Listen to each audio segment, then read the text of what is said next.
Di sharing sharing session kedua yang diadakan oleh teman-teman Humas KMMD ini untuk mengkaji lebih lanjut tentang implementasi peraturan rektor tentang penanganan kekerasan seksual dalam kampus. Mungkin ada beberapa poin penting yang akan saya tanyakan, interaktif aja ke Mbak selaku perwakilan dari Sri Kandi. Uh, Mungkin ini ya lebih kepada apa yang Mbak ketahui dan apa yang Mbak sarankan ke depannya untuk penanganan kekerasan seksual yang terjadi seperti itu. Sebelumnya, oke Mas Santan, ya saya perkenalkan diri kembali nih biar lebih akrab lah sama Mbak Yunita. Ya, nama saya Sri Jayati, bisa dipanggil Mbak Sri.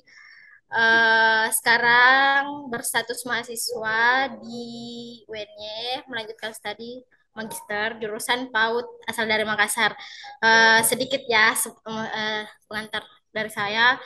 Eh, Sebenarnya saya juga sering advokasi kasus kekerasan, tapi akhir-akhir ini nggak terlalu terlibat dengan teman-teman di Makassar. Cuman ya mungkin kita bisa diskusikan nanti gimana gitu ke depannya agar teman-teman dalam lingkup pendidikan terus di dunia kampus itu lebih aman dimanapun berada seperti itu, Mbak. Selanjutnya mungkin saya minta Mbak Yunita untuk memperkenalkan dirinya lagi dan backgroundnya sedikit tentang Sri Kandi gitu pengalamannya ya. Silakan Mbak.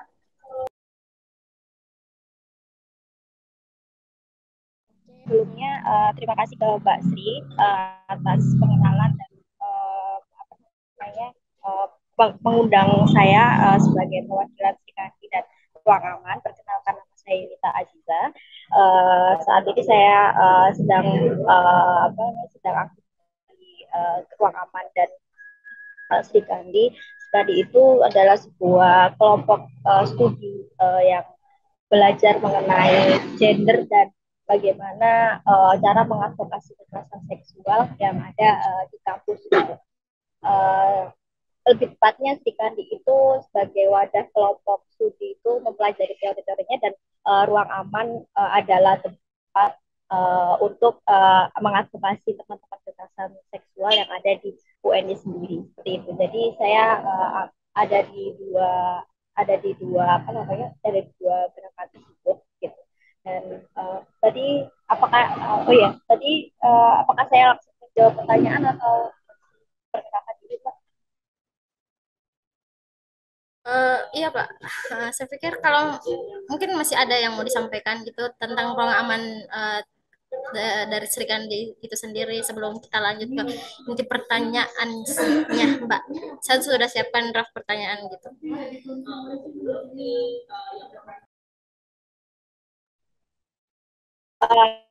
Ruang Aman sendiri tuh berdiri di tahun 2019 dan kami sejauh yang beberapa kali kami mencoba untuk mengadvokasi tapi memang karena apa namanya karena sumber daya kami juga yang kurang, maka kami memutuskan untuk menutup platform hotel service di tahun 2000 sekitar 2021 gitu. Jadi sekitar jadi kita tahun 2019 hingga 2021 dan kami mendapat apa namanya laporan ada sekitar 6 korban dengan 7 kasus. Jadi satu kasusnya ada 2 korban. Itu yang bisa mungkin saya sampaikan. Ya, saya sudah menangkap dari apa yang Mbak Yunita sampaikan ya, keren luar biasa pengawalannya teman-teman untuk memperjuangkan keadilan kepada korban dan penyintas ya. Oke, mungkin untuk sesi perkenalan saya pikir cukup Mbak. Jadi untuk lanjut ke tanya jawab, saya istilahnya di sini uh, maunya kita lebih santai aja kan ini dikemas dalam bentuk podcast. Jadi kita istilahnya kayak sharing time aja gitu gimana pengalaman Mbak dalam mengawal mengawal atau apa yang ketahui tentang regulasi dan kekerasan seksual yang terjadi seperti itu. Jadi di session 2 ini uh, kami itu ingin membahas tentang regulasi yang kemudian diimplementasikan eh, tentang peraturan rektor mengenai kekerasan seksual dalam kampus. Kan saya pikir ini adalah hal yang apa ya, masih belum belum maksimal kalau menurut saya, belum, masih tumpang tindih, masih ada pro kontra, masih ada hal yang masih dipertanyakan teman-teman. Adanya regulasi ini apakah menjamin keamanan teman-teman mahasiswa dan aktivitas akademika yang ada di lingkup kampus seperti itu. Tapi saya nanti pertanyaannya lebih ke ini aja Mbak, gimana sih dari pandangan Sri Kandi sendiri aja, kan nggak mungkin saya tanyakan ini kemarin juga udah dibahas di sharing sesi satu bersama narasumber sebelumnya. Jadi langsung saja ya Mbak. Eh, jadi nanti tuh sistemnya ketika saya eh, tanya ke Mbak, mungkin Mbak bisa langsung interaktif menjawab. Nanti akan saya tanggapi kembali seperti itu. Bisa dipahami? Oke. Saya lanjut ya.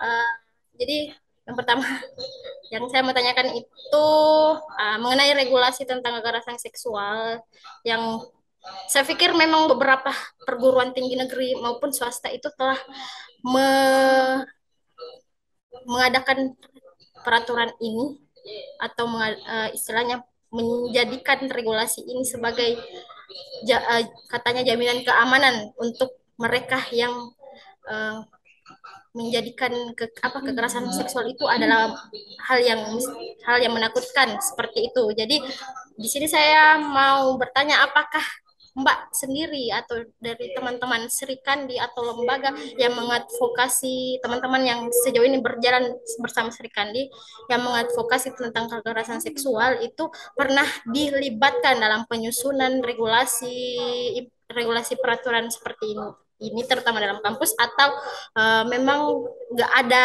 undangan khusus untuk teman-teman Sri Kandi terlibat dalam penyusunan regulasi seperti ini, Mbak. Silakan Mbak Yunita, mungkin bisa ditanggapi.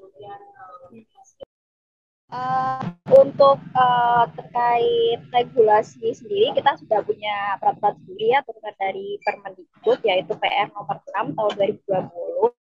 Sebenarnya bukan isi tandingnya, tapi di ruang aman kita dikasih tempat dari DPMKM menjadi apa namanya, menjadi organisasi yang dipercaya untuk mengusulkan saran-saran atau mengajukan pasal-pasal mana saja yang krusial dalam PR nomor 6 gitu. Jadi memang dalam pembentukan teman-teman ruang aman yang lebih dikasih tempat, dan di situ juga bukan hanya teman-teman ruang aman, tapi ada WNI bergerak dan beberapa teman-teman DPM dan BEM gitu.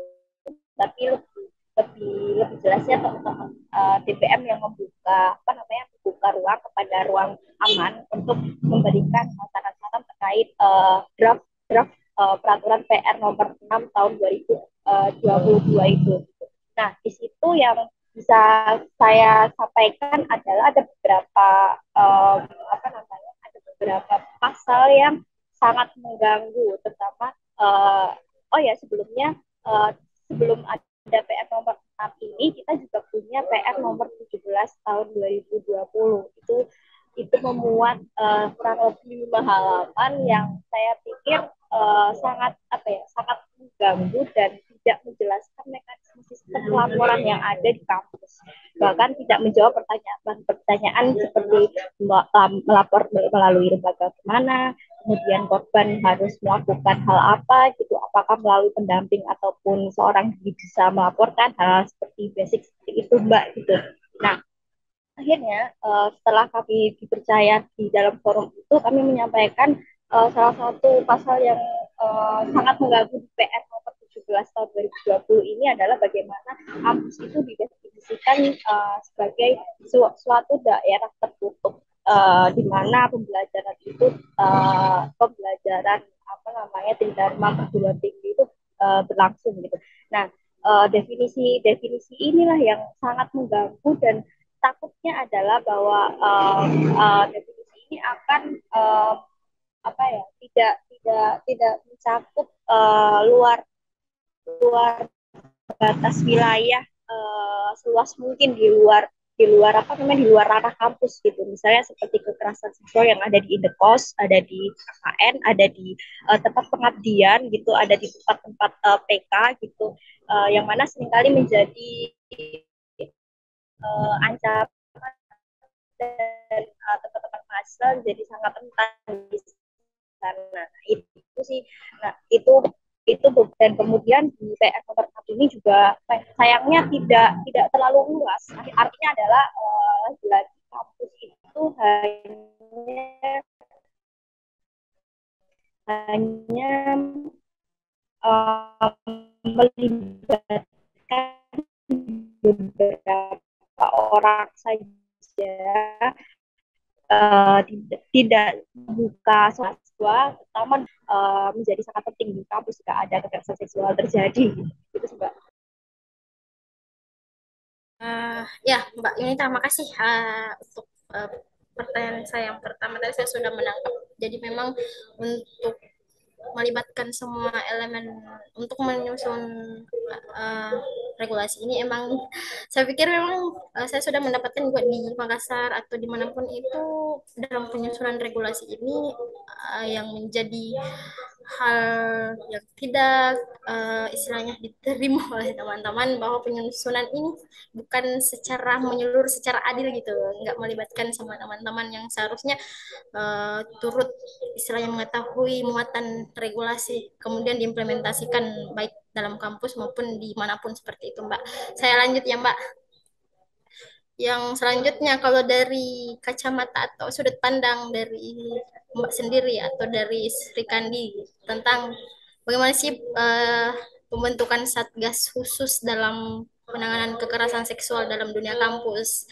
Karena kan saya istilahnya pernah mendengar satgas ini enggak istilahnya nggak ada gunanya gitu, nggak ada gunanya dibentuk oleh ya kampus kan tujuan diadakannya satgas ini untuk memudahkan teman-teman ketika ada menemukan atau merasakan kekerasan seksual itu sendiri bisa melapor gitu atau satgas bisa merapatkan untuk istilahnya menangani kasus seperti kasus ini.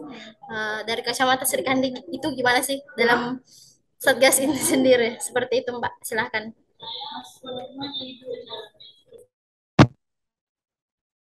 Sendiri sayangnya juga informasi mengenai kebukaan atau oprek recruitment satgas sangat tertutup dan hanya beberapa orang saja yang bisa mengakses, dan sayangnya UNY melakukan hal bisa dikatakan melanggar ya Permendikbud karena melakukan melewati beberapa tahapan Permendikbud, seperti misalnya pansel ya. Pansel itu harusnya memang uh, jadi saya jelaskan timelinenya dulu, Mbak. Jadi sekitar bulan April ada surat yang mengatakan ada 10 daftar nama pansel yang akan diajukan Permendikbud, dan tiga diantaranya adalah perwakilan mahasiswa dari BEM, DPM maupun Menwa.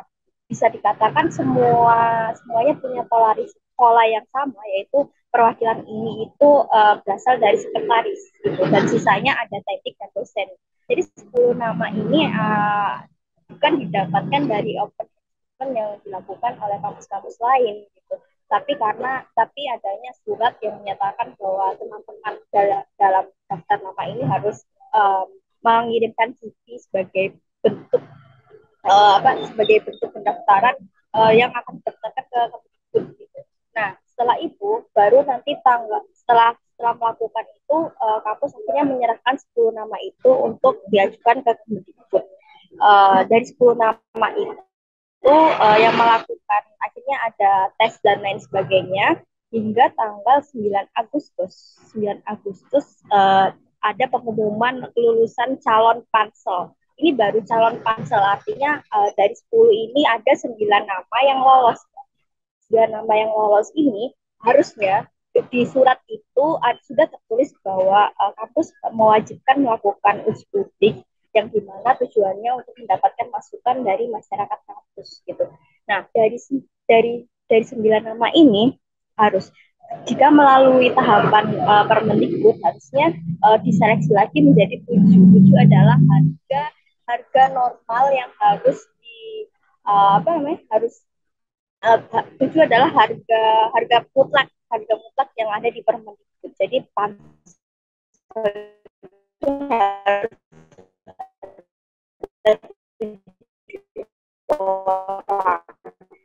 nah, baru 7 orang ini setelah uji apa namanya siapa saja sama pansel ini. Nah berhenti di pengumuman calon kelulusan calon pansel gitu di 9 nama itu dan tidak melakukan apa namanya uji publik gitu. Nah kemudian itu di tanggal 9 Agustus. Kemudian di tanggal 1 Agustus salah satu rekan saya bahwa namanya itu masuk ke dalam Satgas di tanggal 1 Agustus. Nah, ini kan berlainan ya, Satgas ini keluar nama dia ada di sana, sedangkan tanggal 9 Agustus ini nama pengumuman calon kelulusan pansel ini baru diumumkan gitu. Nah ini kan dua hal yang kontradiksi dan kita juga ingin merespon bagaimana posisi dan kedudukan dari Satgas yang disahkan tanggal 1 Agustus ini gitu. Nah dari situ sih Mbak saya melihat bahwa UNY ini terkesan terburu-buru sehingga melewati beberapa tahapan-tahapan yang ada di Permendikbud terutama terkait open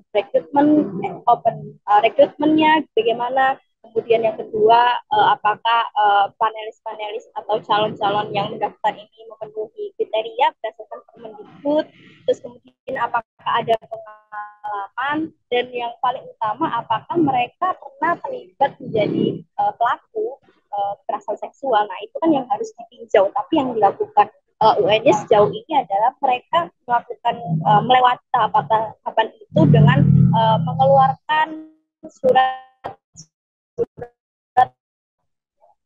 surat-surat tugas atau SK tadi kepada beberapa nama gitu sehingga calon-calon dosen atau mahasiswa yang ingin mendaftarkan diri jadi tidak punya kesempatan untuk mendaftarkan diri di periode ini gitu dan jatuhnya adalah UN-nya melakukan administrasi karena melewati banyak tahapan itu gitu Mbak. Dan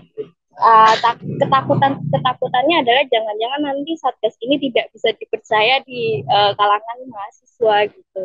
Itu sih Mbak yang beberapa hal yang jadi keresahan ya terkait proses pembentukan Satgas ini yang tidak transparan dan tidak terbuka meluas secara keseluruhan gitu. Atau ini juga bisa jadi sih karena ada tuntutan deadline mungkin dari Kemendikbud karena ada di pasal pasal terakhir ya kalau nggak salah bahwa kampus yang tidak mempunyai satgas uh, uh, setahun setelah penetapan Kemendikbud ini akan dijatuhi sanksi.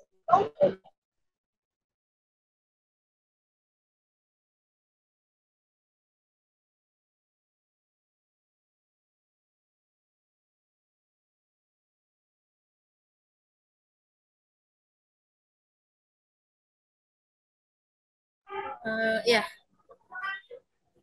makasih Mbak untuk tanggapannya. Ya, jadi apa ya?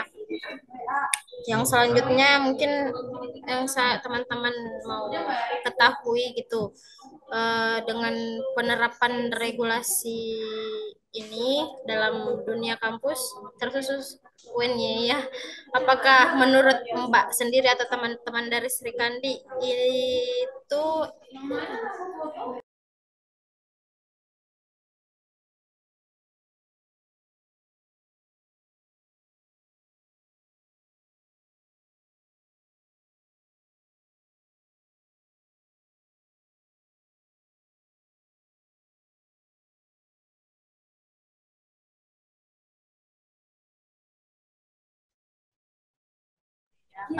ya. Oke Mbak, nggak apa-apa.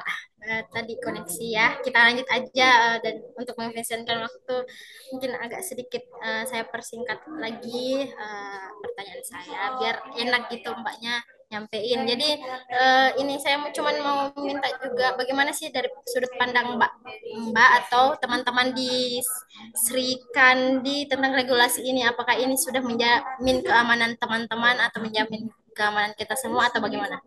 Silakan Mbak. Atau mungkin bisa diceritakan pengalamannya sejauh ini menangani kasus kekerasan seksual seperti itu. Silakan Mbak.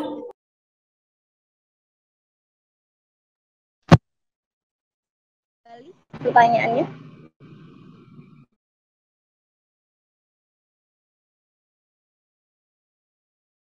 Gimana Mbak? bisa diulangi kembali pertanyaannya, Oke, Mbak? oke, baik saya ulang ya. Suara saya terdengar jelas ke Mbak? Oke, Sudah, saya Mbak. ya saya ulangi. Jadi dengan adanya regulasi ini dari pandangan Sri Kandi sendiri, apakah sudah menjamin keamanan keamanan atau sudah menjadi istilahnya ruang aman untuk teman-teman semua atau bagaimana dari sudut pandang Mbak sendiri? Silakan Mbak. Memang adanya Permendik PR nomor 6 ini akhirnya memperkuat hukum ya, hukum bahwa kita bisa melapor kekerasan seksual dan juga dijelaskan juga di dalamnya bahwa ada banyak jenis kekerasan seksual yang ditulis dalam PR ini gitu, dan tentunya ini juga menguatkan teman-teman korban kekerasan seksual untuk berani melapor. Hanya saja proses-prosesnya ini yang mungkin perlu untuk apa ya, perlu untuk diupayakan kembali menjadi pelaporan yang ramah sih, ramah terhadap korban kekerasan seksual, dan bagaimana cara akses akses apa ya, akses pelaporan yang ramah dan memudahkan mereka untuk melaporkan gitu, Mbak. Secara regulasi memang sudah bagus sih, karena kan turunan dari Permen maksudnya. Nah, yang perlu disoroti ini bagaimana di dalam kerja-kerja advokasinya ini yang perlu melibatkan fakultas dan prodi ya, terutama bagaimana respon mereka jika mereka ada kekerasan seksual gitu, dan bagaimana cara-cara kita dalam mendukung korban-korban kekerasan seksual dalam melaporkan gitu. Nah, ini sih sebenarnya budaya-budaya ini yang perlu dikembangkan. Kalau bisa juga memang perlu di apa namanya, budaya seperti itu juga perlu untuk disebarluaskan ke yang lain bahwa korban sepenuhnya tidak bersalah, dan kekerasan seksual itu jadi satu momok peristiwa yang apa ya, yang tidak bisa ditoleransi gitu, dan berkat peraturan ini harusnya memang memperkuat fakultas maupun prodi ya, bekerja sama dalam bagaimana membuat mekanisme atau pelaporan yang apa namanya, yang ramah gender dan tidak menghakimi ya satu sama lain gitu. Uh, Pengalaman kami sih sebenarnya lebih ke arah bagaimana uh, apa namanya, saat melaporkan ke fakultas maupun ke prodi ini sih yang jadi masalah gitu, karena masih banyak beberapa prodi dan fakultas yang tidak menerima kasus kekerasan dengan alasan karena peristiwa sudah lama terjadi gitu. Ada juga yang masih menanyakan kira-kira bagian tubuh mana yang um, apa namanya, yang bermasalah gitu, yang dipegang-pegang gitu misalnya, atau ada juga terkait permasalahan jam malam gitu. Nah, ini kan justru malah bukan malah mendorong penyintas atau korban untuk berbicara ya mengenai pengalaman mereka dalam mengalami kekerasan seksual dan meminta perlindungan, tapi malah menyebutkan apa namanya, ada narasi menyebutkan korban ini akan tidak melapor, dan ada juga beberapa kasus itu yang jatuhnya itu sengaja ditunggu lama kasusnya agar dari penyintas atau korbannya itu mencabut laporannya. Nah, ini kan sangat krusial ya Mbak, apalagi kita lagi genting-gentingnya promosi apa namanya, anti kekerasan seksual, tapi kampus tidak sepenuhnya mendorong atau mengupayakan permintaan korban atau apa namanya, meminta memberi fasilitas psikis misalnya itu sih Mbak. Ya, terima kasih Mbak. Saya lanjut ya. Selanjutnya, kalau dari pandangan atau yang sejauh ini teman-teman Serikan diketahui, bagaimana sih sanksi yang diberikan oleh pihak kampus sejauh ini, sanksi apa saja yang diberikan pihak kampus kepada pelaku? Apakah istilahnya sudah betul-betul eh, mendapatkan keadilan kepada korban atau bagaimana Mbak seperti itu?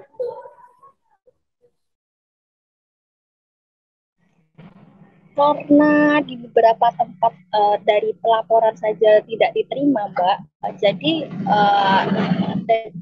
yang saya tangkap itu adalah dari proses penerimaan laporan aja belum selesai dalam artian belum diterima oleh legowo dari pihak fakultas atau fakultas atau prodi. Maka ini yang menghambat permintaan adanya permintaan korban, misalnya contoh sederhananya adalah meminta ini apa fasilitas untuk untuk psikisnya. Nah, itu sih itu permintaan sederhana seperti itu jarang jarang direspon ya, atau malah malah hanya memberikan satu pilihan, tidak memberikan banyak pilihan gitu dalam dalam pendampingan psikis gitu. Nah, ini yang menjadi catatan juga bahwa sebelum sebelum ke arah permintaan korban itu banyak juga kebutuhan-kebutuhan dari penyintas itu yang tidak terpenuhi gitu. Nah, untuk permintaan dari korban sendiri sejauh yang saya dengar uh, proses-proses yang terjadi itu malah ada narasi untuk mempertemukan penyintas dengan pelaku gitu. Narasi-narasi ini hadir seolah-olah ini hanya kesalahpahaman kekeluargaan dan harus dilakukan dilakukan perbaikan secara kekeluargaan gitu, Mbak. Nah, ini sih yang sangat sangat krusial ya, sangat hati-hati sekali mempertemukan pelaku dan korban ini. Apakah apakah ini menjadi pertimbangan yang cukup matang, mengingat kondisi psikis korban itu bagaimana, dan harusnya kalau misalnya kampus memang peduli dengan korban kekerasan seksual ya, mereka harus menyediakan tempat-tempat tersendiri gitu, misalnya untuk misalnya ada hari sendiri untuk bertemu dengan penyintas, kemudian ada hari lain untuk punya punya waktu untuk mewawancarai pelaku gitu dan lain sebagainya gitu. Nah, sejauh ini sih kalau kami melihat belum ada upaya kampus dalam memberikan tindakan tindakan sanksi ya. Sanksi itu belum belum ada, dan memang yang terakhir kami dengar itu ya akhirnya penyintas terpaksa sekali harus mencabut laporannya karena sudah apa ya sudah menunggu terlalu lama dan tidak ada upaya yang dilakukan oleh kampus, dan akhirnya membuat penyintas sendiri mencabut laporannya seperti itu, Mbak.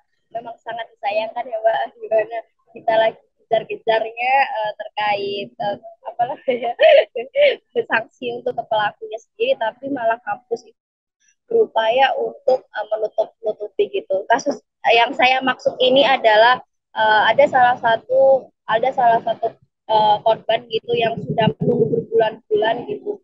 Permintaannya sederhana.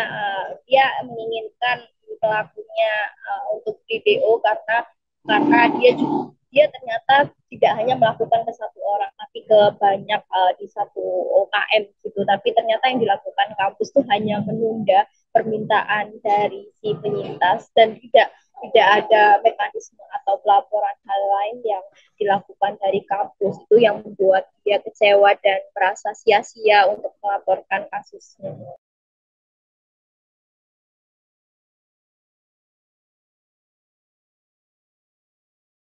Iya, sangat disayangkan ya Mbak.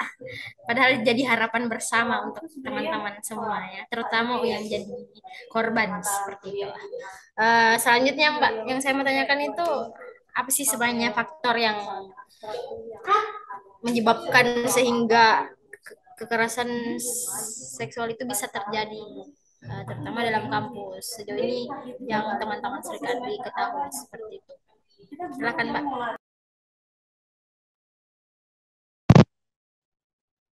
Saya meyakini relasi kuasa menjadi penyebab utama adanya kekerasan seksual gitu, di mana uh, antar mahasiswa senior maupun juniornya juga ada gitu.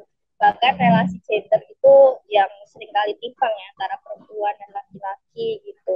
Itu sih biasanya yang apa namanya terlihat dalam kekerasan seksual. Tapi ada juga budaya patriarki yang lebih mengedepankan hak-hak laki-laki daripada perempuan sendiri. Contoh yang saya ambil contoh mungkin keterlibat berapa persen sih pelibatan dosen-dosen perempuan di ranah birokrasi misalnya. Hal-hal seperti itu yang membuat semakin timpangnya apa namanya hak-hak perempuan yang harusnya dipenuhi tapi jadi terhalang karena harus memberikan hak tersebut ke laki-laki. Ini juga tidak hanya terjadi di apa namanya di kalangan birokrasi tapi juga di mahasiswa sendiri gitu. Seberapa banyak orang-orang yang peduli terkait kepemimpinan perempuan gitu sendiri gitu.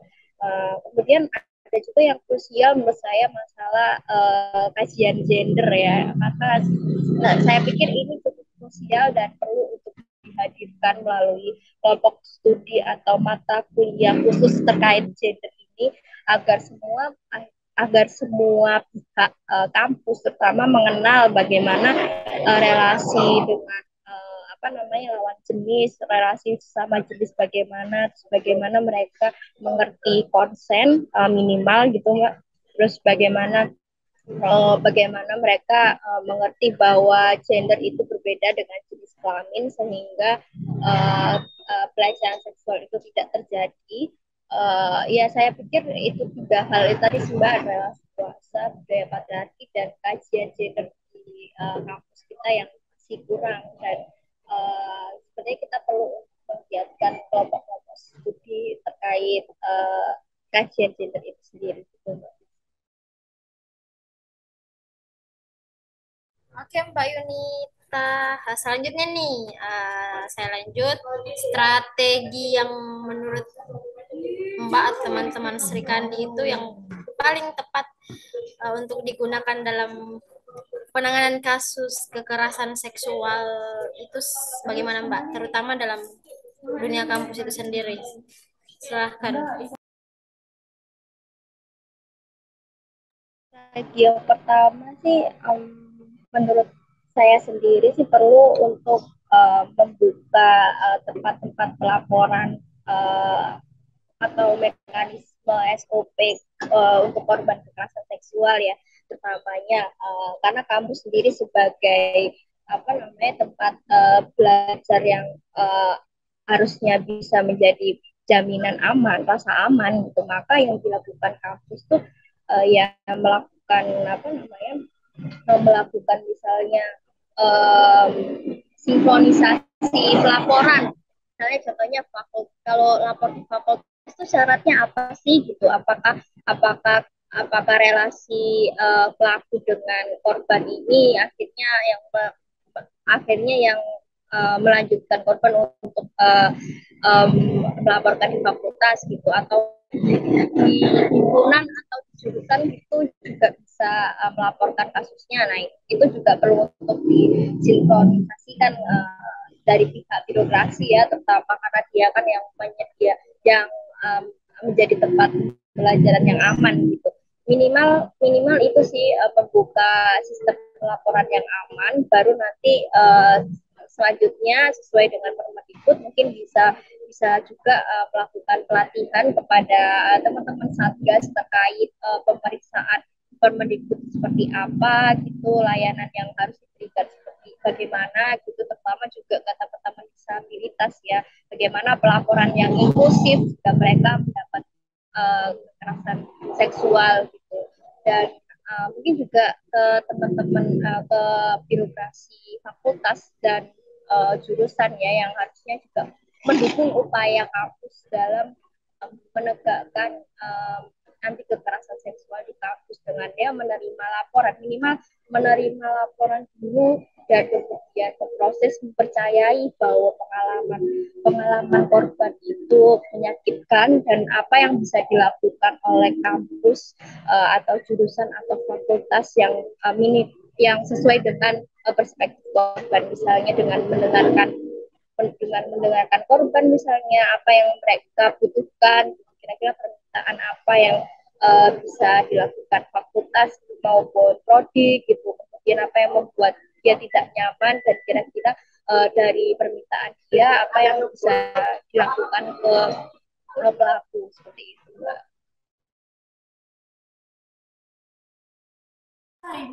Oke, Mbak. Terima kasih.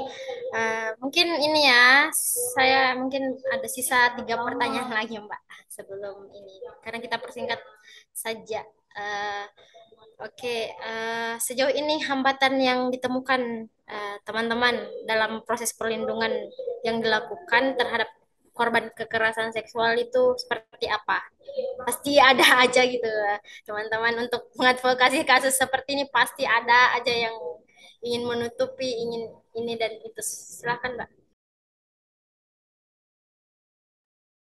Baru sih eh, dari apa namanya, mungkin dari ini juga evaluasi sih buat teman-teman Serikandi dan Ruang Aman gitu, terkait sumber dayanya yang sangat minim gitu, dan kami juga perlu untuk belajar ke tempat-tempat lembaga profesional lainnya gitu. Maka ini sih yang menjadi eh, pembelajaran kami selama di dua tempat itu gitu, bagaimana kita harus mendengarkan korban dengan seksama gitu, bagaimana kita bisa mencatat kronologi yang disampaikan dari korban gitu. Nah, ini menjadi apa namanya, menjadi hal penting bagi kami. Ada juga ketidakpercayaan dari kita, misalnya karena kita ada di circle-nya pelaku gitu, misalnya itu juga menjadi hambatan kami gitu, bagaimana cara meyakinkan kami bahwa kami ada di pihak mereka, pihak teman-teman korban gitu, dan kami mengenal batasan dengan teman-teman pelaku, misalnya seperti itu sih, Mbak. minimal minimal sih pembelajaran yang kami dapatkan melalui hotline itu adalah mendengarkan cerita korban, kemudian mendokumentasikan dan menuliskan kronologi-kronologi dengan korban, dan bagaimana cara kita dalam apa namanya, dalam membangun rasa aman dan percaya agar uh, kami dan korban itu bisa saling berinteraksi dengan lancar. Karena memang memang salah satu poin menjadi hambatan adalah komunikasi gitu. Bagaimana misalnya keinginan korban itu seperti ini gitu. Jadi kita juga harus memahami gitu. Kira-kira keinginan penyintas itu seperti ini karena apa ya? Jadi bukan ujuk-ujuk kita datang memberi saran, tapi kita juga mendengarkan dan proses permintaan korban seperti apa. Iya, sorry Mbak, ini masih ada ya. Untuk pendampingan terhadap korban kekerasan seksual yang terjadi dalam lingkup kampus itu sejauh ini gimana, Mbak?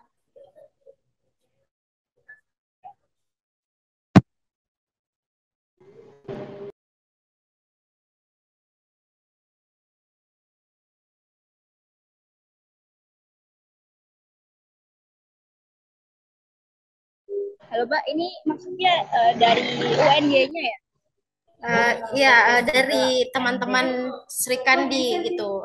Sejauh ini gimana untuk, kan maksudnya meskipun dalam dunia kampus teman-teman pasti pernah mengadvokasi karena ada pelaporan dari korban atau minta tolong dari korban seperti itu untuk mendampingi untuk penanganan ini. Kalau pengalaman di ruang aman sendiri, Mbak, ini kami melakukan, pertama kita uh, menem, pertama kami melakukan survei dengan Google Form terkait berapa berapa banyak yang menjadi korban itu, dengan beberapa pertanyaan spesifik. Kemudian setelah mendapatkan datanya, kira-kira apa yang bisa dibantu dari ruang aman. Sebenarnya dari ruang aman itu kami kami sebagai tempat tampungan ya, tempat aduan dari teman-teman yang ingin melakukan proses advokasinya seperti apa. Jadi bisa di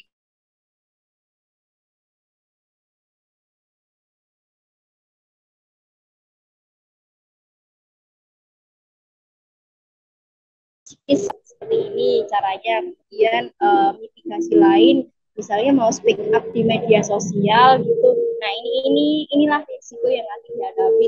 Tapi kalau kamu mau ya ayo kita lakukan bersama. Itu juga lebih ke arah ini sih, memberikan banyak referensi kepada penyintas atau korban sehingga mereka bisa punya apa namanya, punya kendali dalam proses advokasinya, bukan hanya berasal dari kami saja, tapi kami juga melibatkan mereka untuk aktif bagaimana cara-cara yang bisa kita lakukan. Tentu kita juga tidak tidak apa namanya tidak hanya sendiri, karena kami juga berjejaring kepada teman-teman di luar itu dan belajar pengalaman dari mereka juga. Jauh ini sih Kak, yang kami lakukan baru itu ya menampung teman-teman, menampung cerita-cerita, kemudian ada juga yang ingin melakukan speak up di tempat UKM tapi tidak jadi karena ada beberapa resiko dan yang lainnya gitu-gitu Mbak. Terus ada juga yang uh, menceritakan ke teman-teman media gitu karena merasa bahwa ceritanya ceritanya mungkin menjadi apa namanya, menjadi narasi kewaspadaan ke yang lain juga terkait posisi pelaku yang cukup strategis. Gitu sih Mbak kira-kira.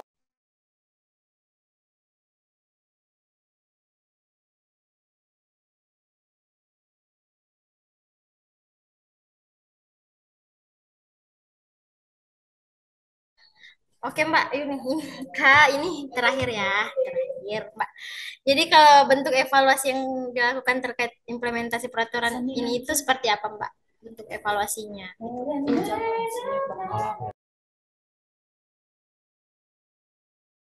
Evaluasi peraturan sih mungkin lebih ke melibatkan teman-teman di lembaga profesional ya, seperti misalnya AISA, LBH Jogja gitu, LBH Apik gitu, mereka yang mengerti sistem mekanisme atau SOP yang lebih teknis. Jadi kampus akhirnya punya referensi sendiri mengenai itu dan bisa mengelola kembali di dalam organisasinya gitu. Karena sejauh ini sih peraturan sudah diterbitkan dan mungkin juga sudah banyak yang mengakses, jadi kita tinggal menunggu bagaimana upaya yang mereka lakukan gitu, upaya secara secara teknisnya, karena dari secara peraturan sudah diterbitkan gitu, dan berharap untuk UNY itu bisa menjalin jaringan komunikasi bersama lembaga-lembaga profesionalitas, karena itu yang dibutuhkan penyintas jika misalnya melaporkan. Jadi UNY punya banyak pilihan-pilihan ya, pilihan untuk membantu korban.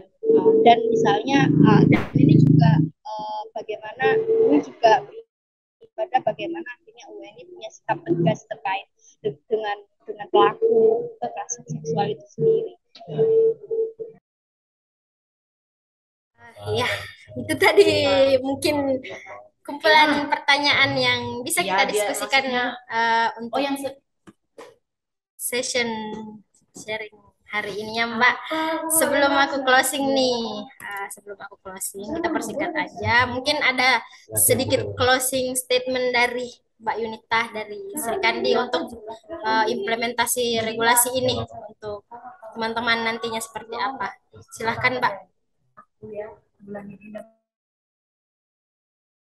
mungkin teman-teman UNY yang sudah tahu peraturan ini bisa baca kembali peraturannya seperti apa, terus kira-kira ada kekurangannya kah, kemudian kalau bisa juga malah menjadi pembelajaran bagi kita semua, membuka ruang-ruang diskusi mengenai peraturan maupun masalah kekerasan seksual yang secara struktural menjadi di kampus kita, dan tentunya perlu untuk menjadi apa namanya, menjadi menjadi mengawal, kita mengawal untuk satgas dan pembentukan pansel ini apakah sudah sesuai dengan peraturan Permendikbud ataukah ada hal-hal yang dilewati langkah-langkah tahapannya. Mungkin itu sih Mbak.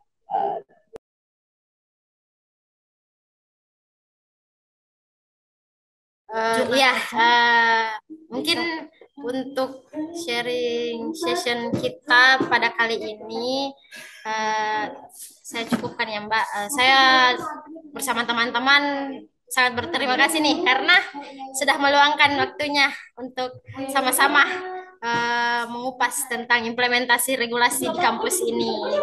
Eh, apa ya, ada beberapa pembelajaran yang bisa kita ambil dan hal-hal baru yang mungkin dan teman saya dan teman-teman KMMD bisa ini tambah pengetahuan lagi seputar regulasi ini. Eh, Kalau sedikit dari saya juga harap besar harapannya dengan diadakannya regulasi peraturan rektor ini tentang kekerasan seksual bukan hanya sekedar formalitas regulasi atau pajangan untuk menutup mulut-mulut di luar yang berkuar-kuar untuk memperjuangkan hak-hak teman-teman yang jadi penyintas kekerasan seksual. Saya pikir semoga dengan adanya regulasi ini bisa istilahnya betul-betul menjadi ruang aman untuk teman-teman dan bisa dijadikan bentuk evaluasi secara rutin untuk pemerintah atau pihak kampus untuk sama-sama kita menurunkan angka kekerasan seksual atau bahkan bisa menghilangkan kekerasan seksual di sektor manapun seperti itu Mbak.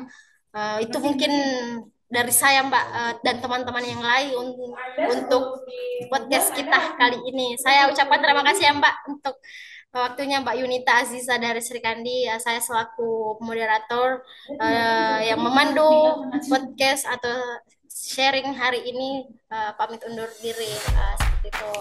Assalamualaikum warahmatullahi wabarakatuh.